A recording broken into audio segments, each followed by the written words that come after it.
이스라엘의 어리석음과 심판에 대해서 말씀을 나눕니다. 옛날에 현인들은 천만고 일성순이라는 그런 말을 했습니다. 수많은 고생을 해야 사람이 깨달아지고 순수해진다는 거예요. 사람이 고난을 겪지 아니하면 사람이 못 되는 것입니다. 하나님께서는 야훼의 종을 세워주셔서 온 세계에 하나님의 공의, 그 하나님의 공의 중에서 공의는 하나님을 알고 하나님을 경외함으로써 하나님을 사랑하고 이웃을 사랑하는 것이 공의 중의 공의입니다. 그러므로 우리는 이 지상에서의 여러 가지 자유와 인권과 그것을 위하여 애쓰는 크리스찬들도 적지 않게 있습니다만, 그것보다 더 본질적인 것이 예수 믿고 구원받고 하나님의 자녀가 되고 근본적으로 새 피조물이 되라는 그것이 복음 중에 핵심이란. 그러므로 이와 같은 공의를 야훼의 종이 전파하는 것입니다. 그래서 자유도 전하고 인권도 전하고, 그러나 그보다 더 핵심적인 하나님을 믿고 구원받으라는 것을 전하고 세우는 것이 공의입니다. 그래서 그 공의를 전함에 하나님께서 참 놀라운 역사를 행하 주셔서 이방의 바다들과 섬들이 하나님께 돌아와 새 노래를 부르고, 페트라의 높은 바위 꼭대기 있는 사람들도 하나님의 새 일을 기억하고, 광야에 사는 게달의 민족들도 하나님의 역사를 체험하는 그 일이 일어나고, 그 모든 어두워지고 앞을 내다보지 못하는 모든 사람들이 하나님의 역사하심으로 말미암아 길이 열렸어요. 그 광야에 길이 열린 것입니다.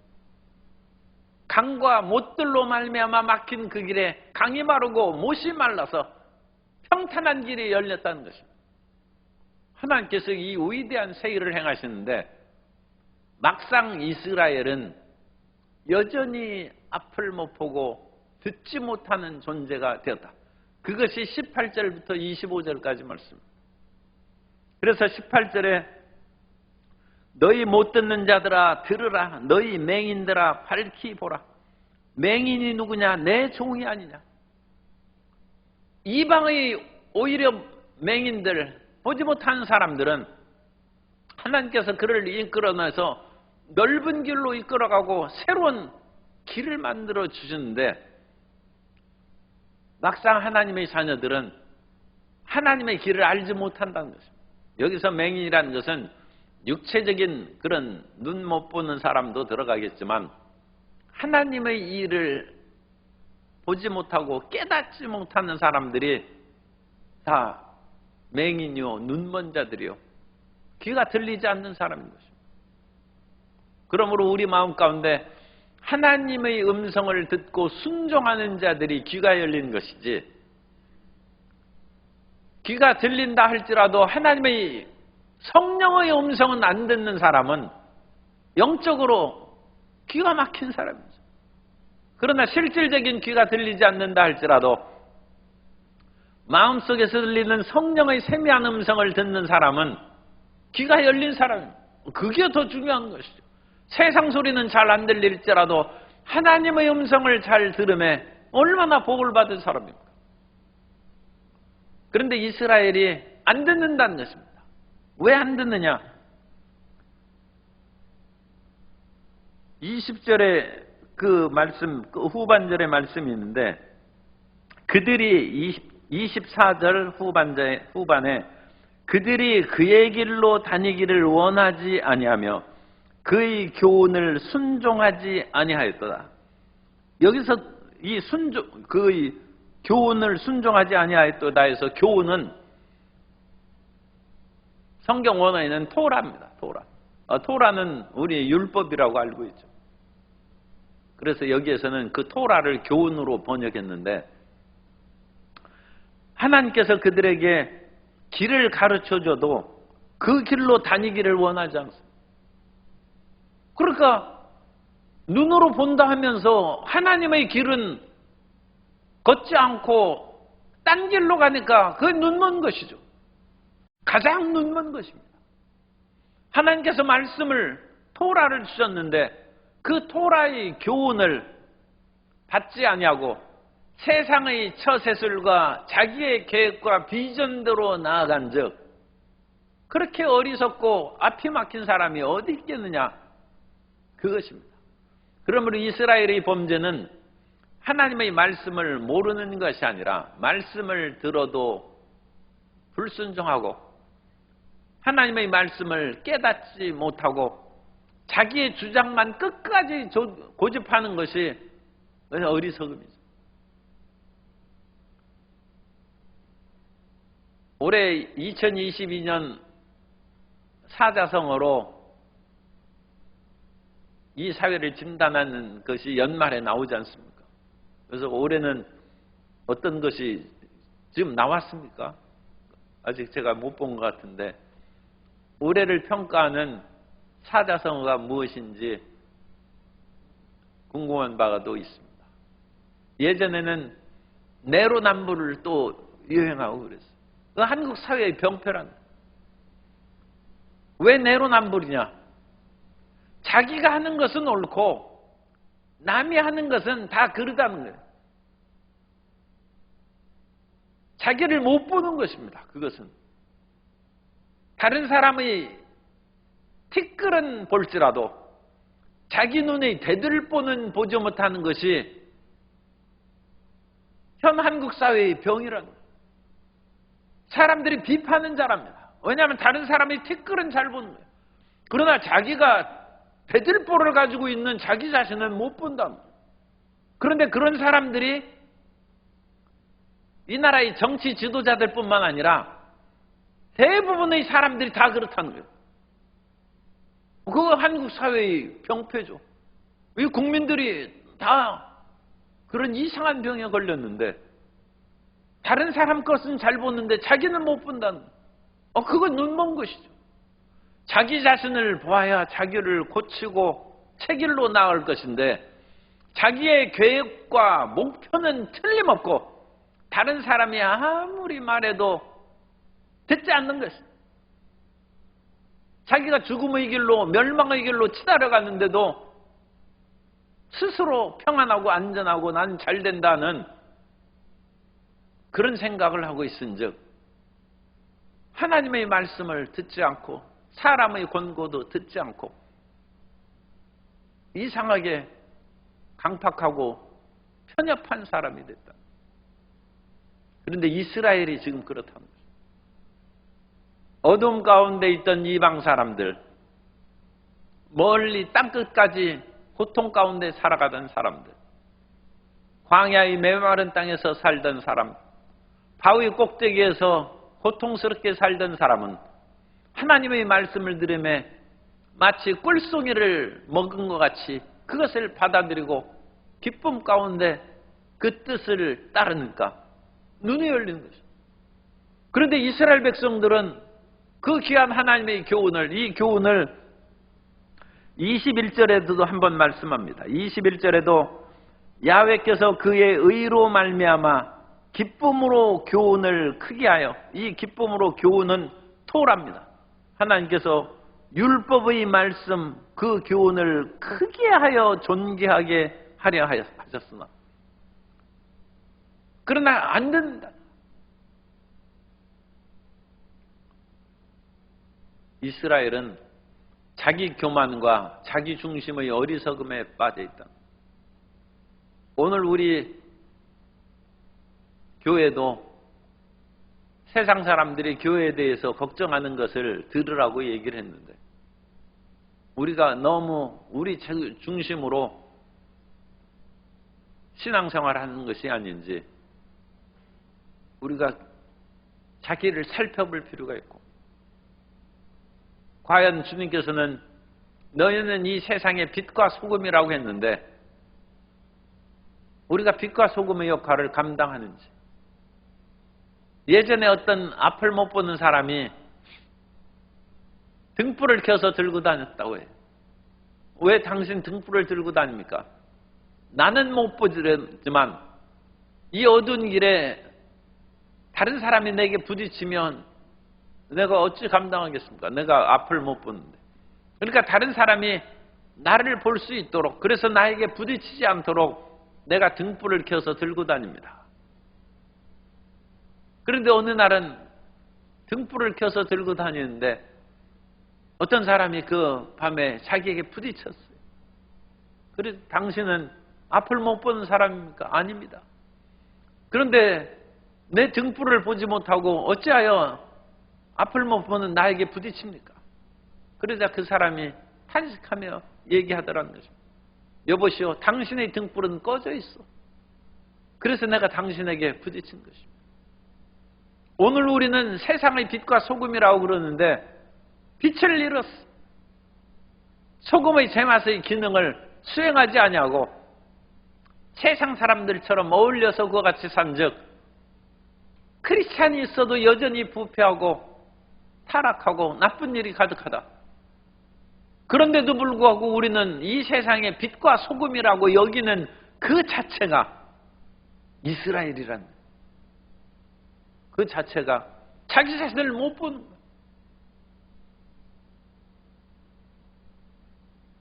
하나님의 교훈이 우리에게 주어집니다. 이 토라의 말씀, 토라는 좁게 얘기하면 오경의 말씀을 토라라고 하고 넓게 얘기하면 하나님이 주신 그 말씀을 다 가르치기도 합니다. 그냥 하나님의 우리에게 주신 말씀이라고 그러죠. 그런데 성경 말씀을 많이 읽는데도 개선이 되지 않아요. 왜 개선이 되지 않느냐?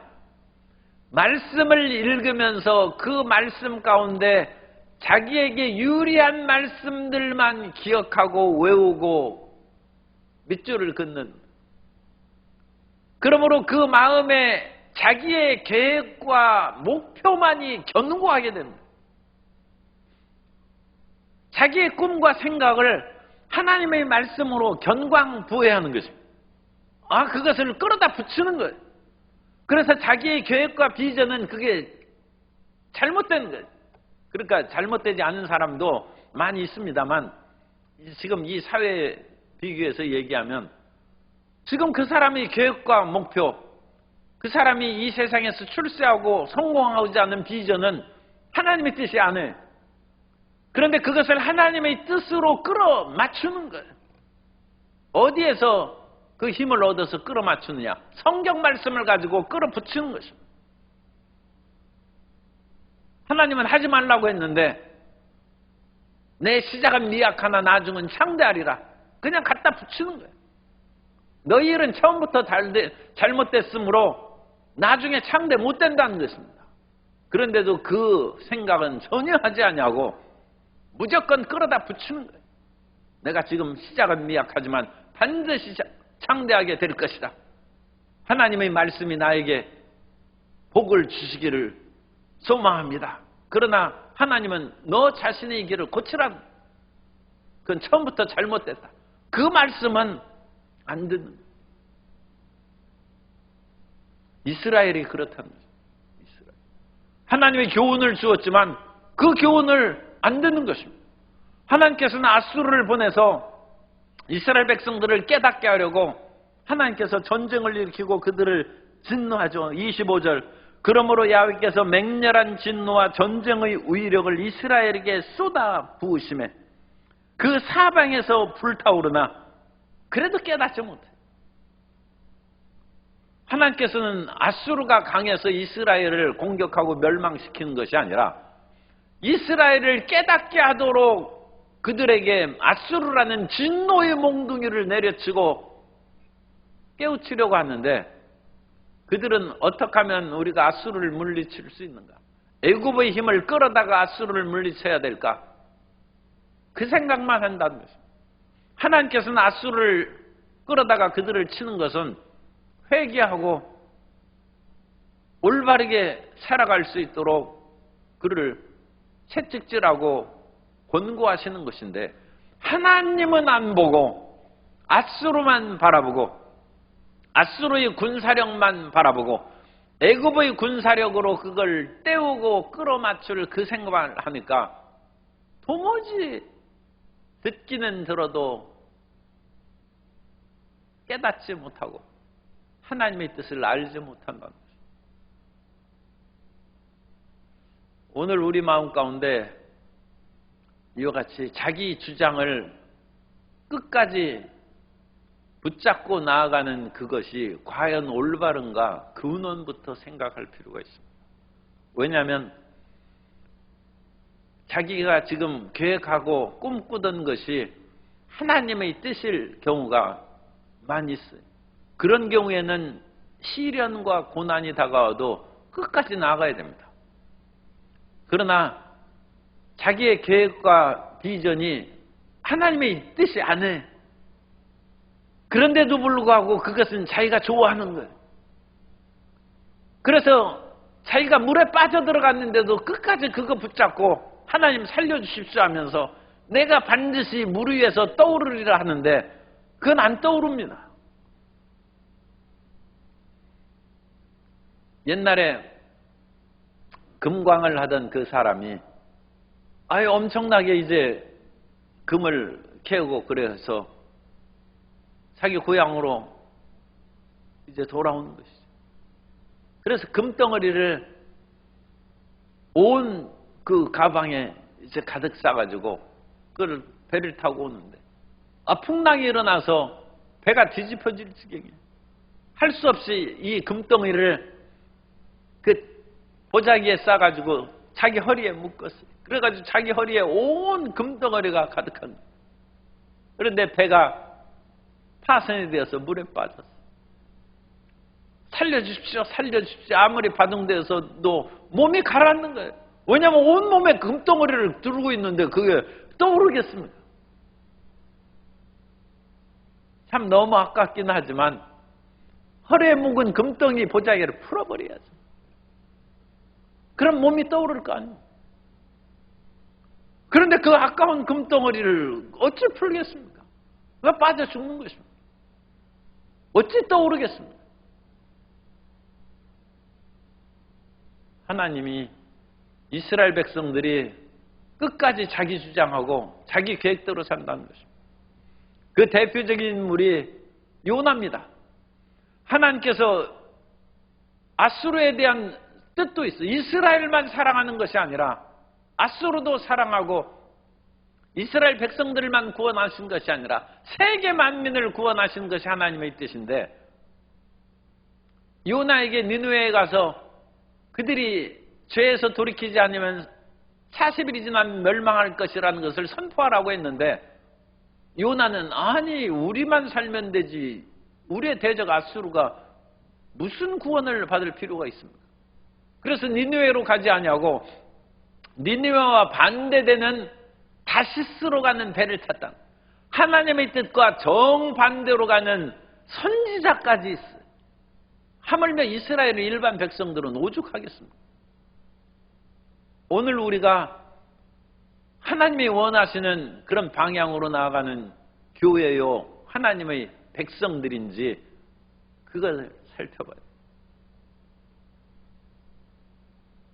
제가 한번 말씀드렸습니다만 그 방송에서 변호사가 얘기한 우리 이혼해서 의장 이혼해서 같이 살면서 법적으로는 이혼한다. 왜 그렇습니까? 1억 원의 수입이 생긴다. 1억 원이 돈이 남는다.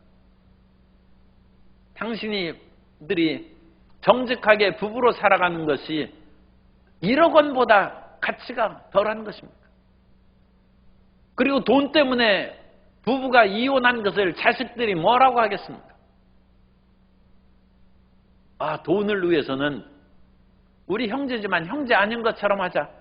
자식들이 그거 보고 배울 것이고 나중에 자녀들이 서슴없이 이혼할 것입니다. 아니 우리 부모도 돈 1억 원 전략하고자 의장 이혼했는데 그까지 이혼이 대수냐. 그럼에도 불구하고 황금 만는주의에 빠진 이 사회는 그게 뭐가 어때서 돈 1억 원이 어딘데? 절대 크리스찬은 그렇게 해서는 안 됩니다. 이 세상 사람들은 그렇게 할지라도 하나님의 백성들은 진실된 믿음으로 살아가는 것이, 그것이 예수 믿는 것이고 그것이 하나님의 영광을 드리는 것입니다. 이스라엘이 이런 어리석음에 빠져 있기 때문에 하나님께서는 맹렬한 진노로 그들을 채찍질하고 징계하신다는 것입니다. 그러나 하나님께서는 이스라엘에 대한 사랑을 놓은 것은 아닙니다. 그 마지막 사랑을 19절에 맹인이 누구냐? 내 종이 아느냐? 누가 내게 보내는 내 사자같이 못 듣는 자겠느냐? 내 사자같이. 누가 내게 충성된 자같이 맹인이겠느냐? 누가 야훼의 종같이. 하나님께서는 이 어리석은 이스라엘 백성들을 내 종, 내 사자, 내 충성된 자, 야훼의 종, 네 번을 이스라엘 백성들을 내 것이요, 내 사랑하는 자라고 얘기해요. 그래서 하나님의 사랑이 그 이스라엘을 건지신 것입니다. 예수님께서 오늘도 그 아들을 보내서 죽기까지 우리를 사랑하셨습니다. 그 사랑에 힘입어 우리의 잘못된 생각의 틀을 깨뜨려 버리고 하나님의 뜻을 깨닫고 순종하여서 하나님의 아름다운 삶을 살아가는 모든 성도님 되시기를 예수님의 이름으로 축복합니다.